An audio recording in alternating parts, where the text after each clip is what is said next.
The night is quiet now. Breathe in slowly and let it go. Above you, the sky is a deep ocean of stars, silent, infinite, ancient. You've seen those lights 1,000 times before, yet sometimes they seem to move with intent, as if something behind them watches back. For as long as humans have looked upward, we've wondered who might live beyond the stars.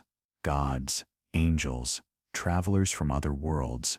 Every age has given them a different name, but sometimes those visitors come closer than we expect. They enter dreams, stand at the foot of beds, speak in voices that sound like thought itself. They leave marks, memories, and questions that never fade. Tonight we ask the question that whispers through every faith and every encounter. Are these visitors truly from the heavens, or are they spiritual deceptions wearing the mask of wonder? Across centuries, people have described the same events: a bright light, paralysis, voices promising peace or wisdom, and the feeling of being taken beyond the body. The same pattern repeats from ancient Babylon to modern bedrooms. Some call it abduction, others call it oppression. But what if it's all one story told in different languages?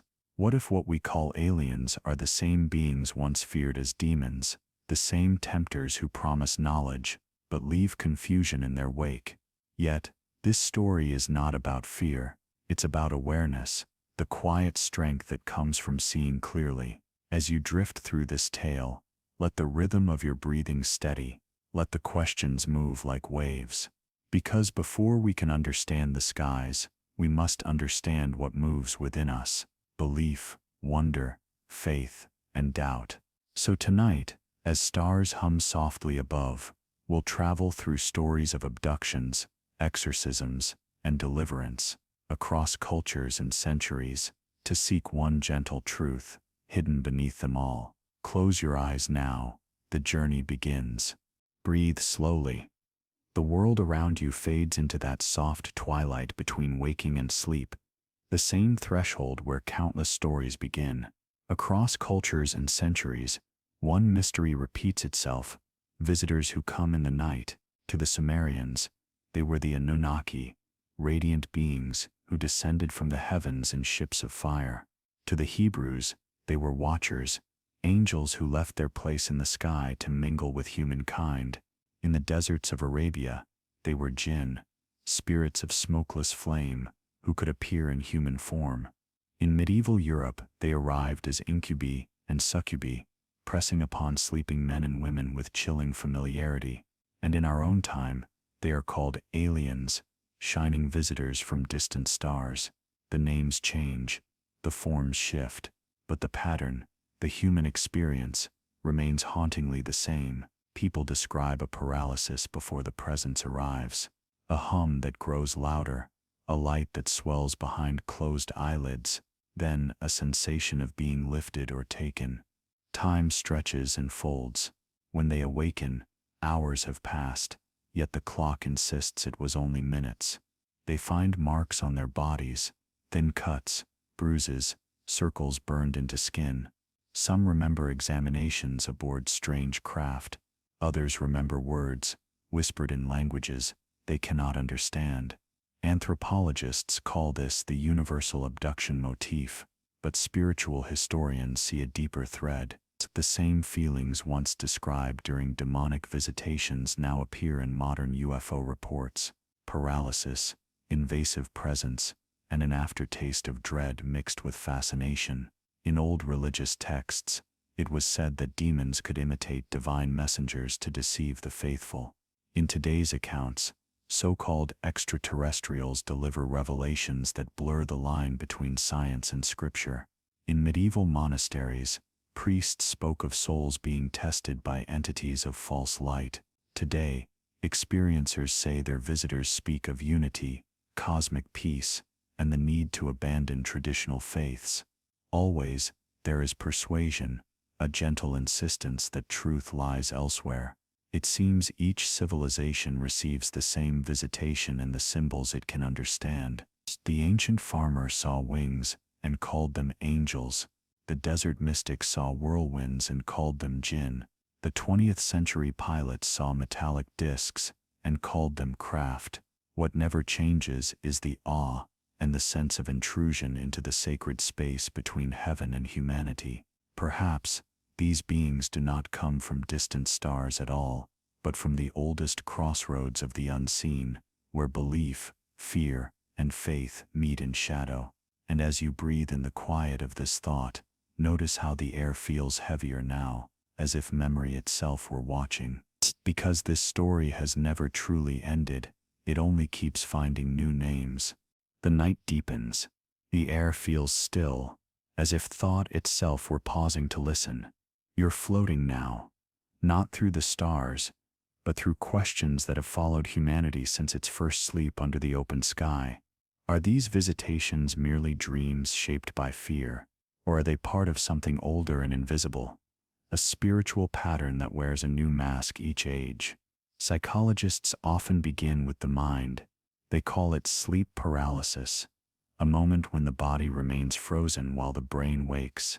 In that fragile state, imagination paints vivid intruders, shadows that move, voices that speak, lights that burn behind the eyes.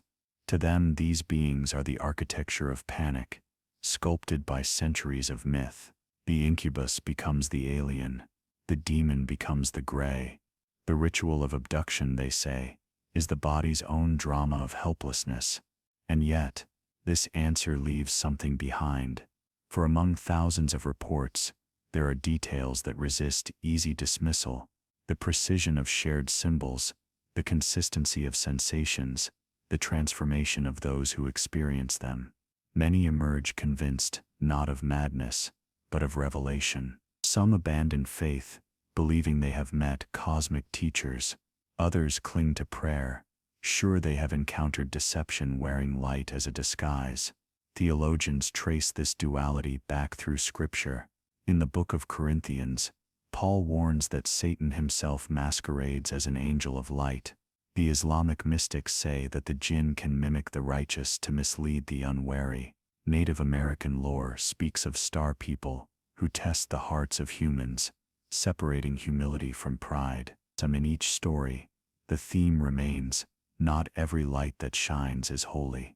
To the faithful, the alien enigma may not be new at all, only the same spiritual conflict retold in technological language. What the ancients called temptation now arrives as contact. What they feared as possession now manifests as abduction. And still, the experiences feel deeply real. The body remembers touch, sound, paralysis. The mind recalls lessons, symbols, warnings, whether they are angels, demons, or subconscious projections. These visitors have the power to shape belief, and belief itself becomes the battlefield. As you breathe in, feel the quiet boundary between the rational and the sacred. Both may be true. Perhaps the unseen world and the human mind mirror one another so perfectly that to study one is to glimpse the other. Close your eyes a little deeper now. The pattern continues, not just in the skies, but in the soul that dares to look up. The night sky feels endless now, stars shimmering like quiet witnesses to stories far older than humanity itself. Somewhere in those lights, ancient faiths claimed, a war once began. A conflict not of metal and flame, but of will and spirit. In the earliest scriptures, there was harmony in heaven, until pride fractured it. A radiant being, once counted among the highest, refused to serve the design of the Creator. In his rebellion, light turned upon light. The fall that followed scattered the faithful and the defiant across unseen realms. To the Hebrews, he was Lucifer, the morning star cast down. To the Greeks, he was Phosphoros, the bearer of false dawn. In other tongues, he became Shaitan, the whisperer. Every faith kept a version of that first mutiny, the cosmic disobedience that marked the beginning of deception. But what if that rebellion never ended? What if it only changed its form, adapting to each era's understanding of heaven? When the prophets spoke of principalities and powers of the air, they described spirits that moved invisibly above the earth, manipulating nations and minds. In modern times, People see lights in the air again, craft that move without sound, beings who claim to come from beyond. The language has changed, but the domain is the same. The air, the sky, the boundary between earth and heaven. Theologians call it spiritual warfare, an unseen struggle for the allegiance of souls, not a war of armies, but of influence, fought through dreams, visions, temptations, and encounters that blur the line between divine and alien. In some testimonies, these beings claim to bring enlightenment. They speak of unity, evolution, and awakening. Yet their words echo the ancient serpent's promise, "You shall be as gods." The same message, recycled through centuries, dressed now in the vocabulary of cosmic peace and universal knowledge. Could it be that the entities modern witnesses call star beings are the same deceivers who once promised forbidden wisdom in Eden? Are they the same voices that urged the Watchers to descend and corrupt humankind in the Book of Enoch? Even the heavens are described as divided. In the Revelation vision, a war breaks out once more, Michael and his angels fighting the dragon who deceived the world. The battlefield isn't only celestial, it is human imagination itself. The whispers come through inspiration, through false miracles, through shimmering craft that draw eyes upward while faith falters below. As you breathe in, imagine that vast war still unfolding, silent, patient, fought through suggestion rather than swords. It isn't meant to terrify, only to awaken discernment, because the oldest battles are not fought in the stars at all. They are fought in belief, in what we choose to follow when the light in the sky speaks back. The hum of the night is steady now, a soft vibration beneath the stars, like the pulse of the unseen. Some say it is only the wind, others believe it's the whisper of something ancient, still speaking through new disguises. In every generation, messengers have appeared claiming to bring truth from beyond the veil. Once they spoke from burning bushes, temples, and mountaintops. Now they speak through blinking lights above deserts, through trance sessions, and through voices that say they come from distant constellations. The promise remains the same: enlightenment, unity, salvation, without the need for faith, without the burden of humility. During the 20th century, countless contactees described luminous beings descending from ships of silver and light. These visitors called themselves space brothers or ascended masters. They offered spiritual instruction, not invasion, urging humanity to abandon old religions and embrace a new cosmic order. Their words shimmered with kindness, yet within them hid a familiar echo, the message of self-deification, of a wisdom apart from God. To the theologian, this is the same serpent speech, polished in modern tones, the same counterfeit of revelation that began in Eden, knowledge that eclipses obedience. In every holy tradition, deception is not chaos, but imitation. The enemy mirrors what is divine until the difference feels invisible. Psychologists interpret these encounters as subconscious manifestations of yearning, the human mind reaching for meaning in an age stripped of miracles. But the pattern of messages remains unnervingly consistent: that humanity can ascend by its own will, that all gods are one, and that judgment is illusion.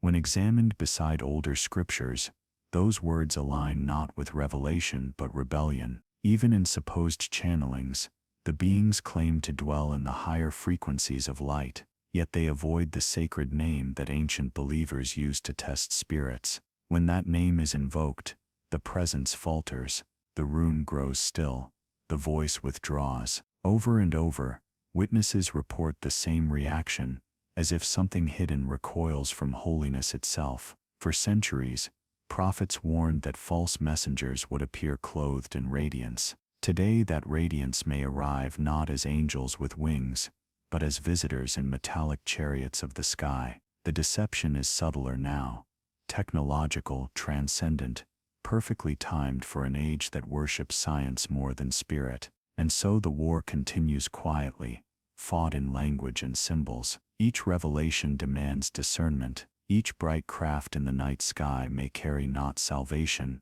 but the same ancient question: Whose voice will you follow when light itself can lie? As the stars fade slightly and your breathing slows, remember, even false suns can shine brilliantly for a time, but truth, like dawn, arrives without disguise.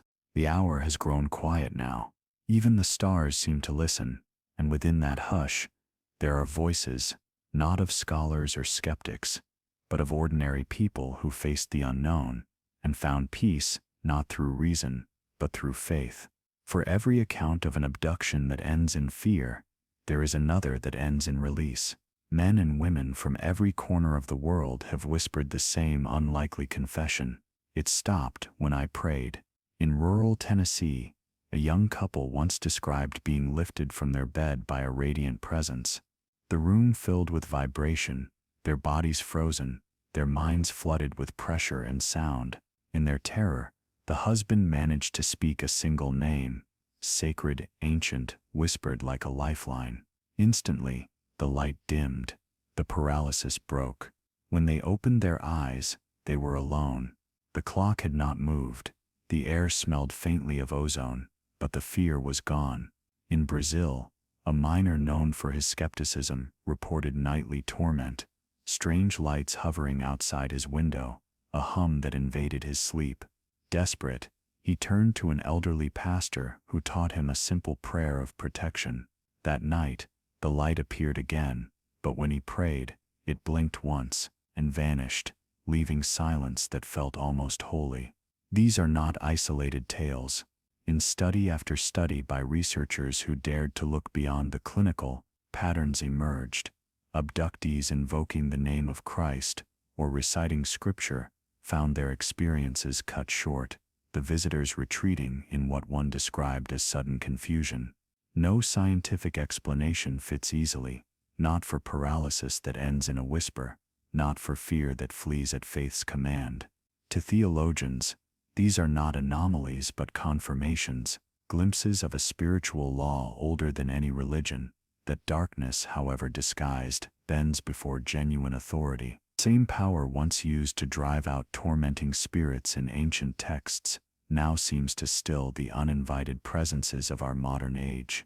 Skeptics argue it's psychological, that prayer calms the mind, breaking the cycle of panic and hallucination. Perhaps, but those who have lived it speak differently.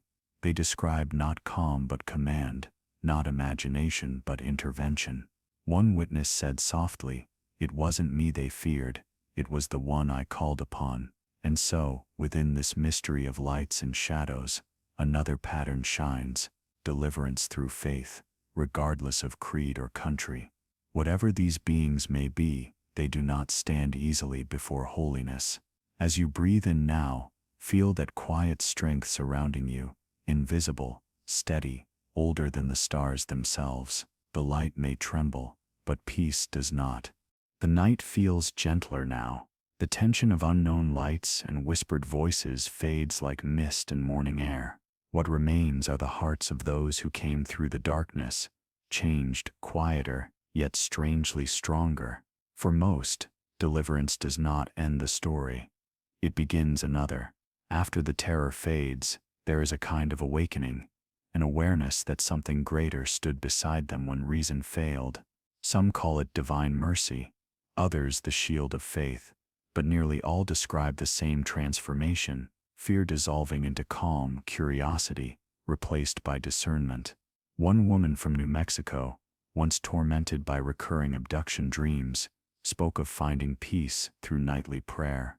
She said the phenomena ceased, but what surprised her most was the stillness that followed. It was as if a noise I didn't realize was constant finally stopped, she whispered, and for the first time I could hear myself think. In a small village outside Dublin, a man who once woke to shadowed figures at the foot of his bed began reading scripture aloud each night before sleep.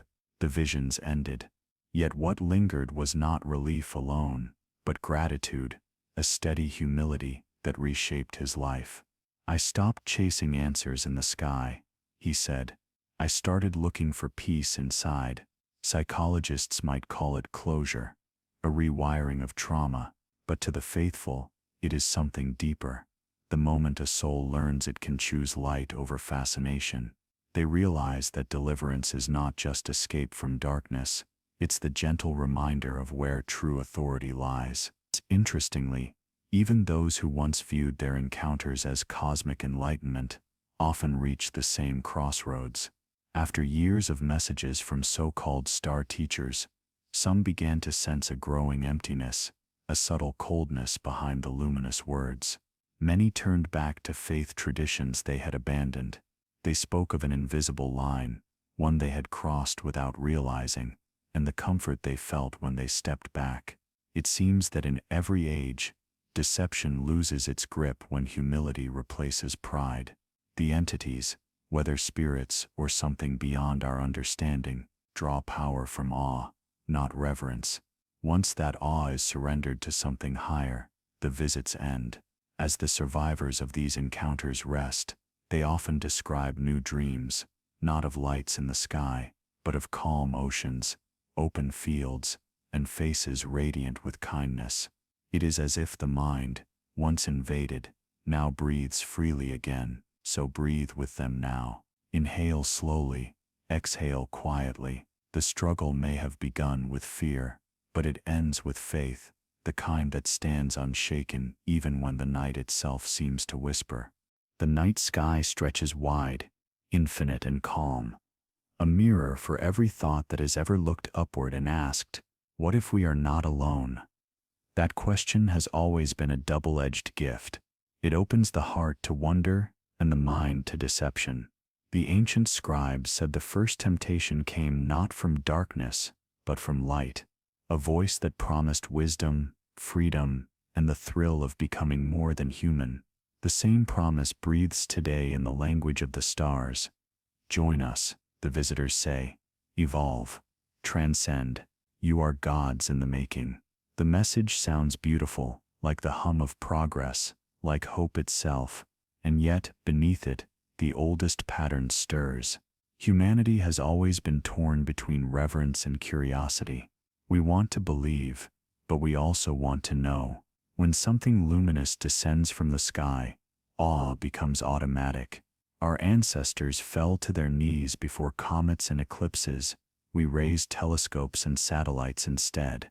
But the psychological pull is the same, the impulse to worship what shines. In the modern age, faith has shifted from the altar to the laboratory.